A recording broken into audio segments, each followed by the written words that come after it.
twajitweka vibaya kwamba tulimwomba Mungu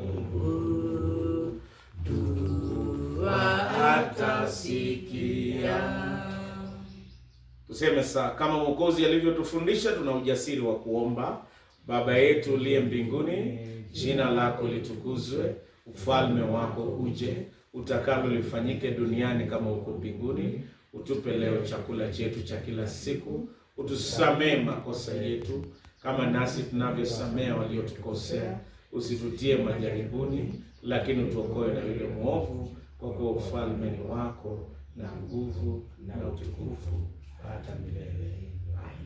Baba Mwenyezi, umetusanya kama watu tunaofanya kazi katika nyumba yako. Baba mwema, kwa neema yako tunaomba ubariki kila mmoja wetu pamoja na jamii yake. Baba mwema, bariki wote wa familia zetu, na hata tunaposikiliza neno lako. Tunaomba kwa neema yako unene pamoja na kila mmoja wetu, kwa jina la Mungu Baba, Mwana na Roho Mtakatifu. Amen.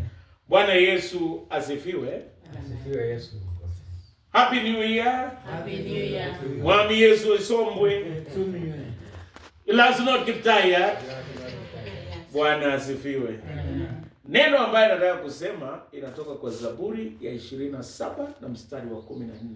Biblia inasema, umngoje Bwana, uwe hodari, upige moyo konde, nam umngoje Bwana. Biblia inasema kwa hii dunia hasa mwaka huu, watu ambao wanangojea wanadamu wakati mwingi wataaibika. Watu ambao wanangojea fedha inaweza kuwa hawana.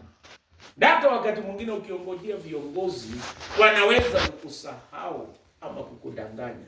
Lakini ukimngojea Bwana, yeye anajibu ya kila jambo. Yeye ni Alfa na Omega. Yeye pia ni jibu ya kila jambo. Tungojee Bwana atupe amani, atupe matumaini, na atufungulie njia mwaka huu kwa mahitaji yetu yote. Jambo la pili, tuwe hodari. Mwaka huu tembea kwa imani. Kuwa hodari kwa kila jambo.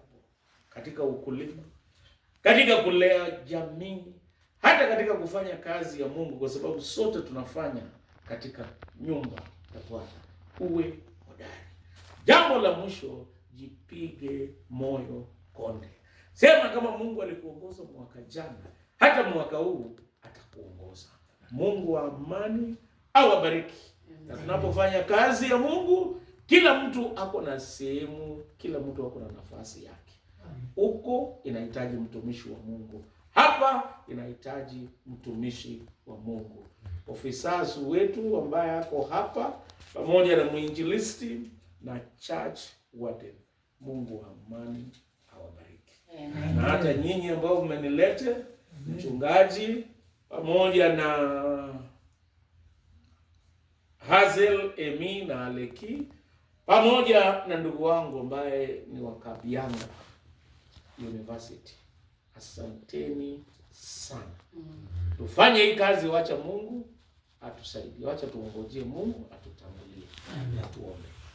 Baba Mwenyezi na mwenye rehema, upende kutubariki tunapoanza kazi hii kwa vicarage. Utuongoze, utukirimie neema, nguvu na msaada wako wa daima. Utubariki na utuongoze, kwa jina la Mungu Baba, Mwana na Roho Mtakatifu.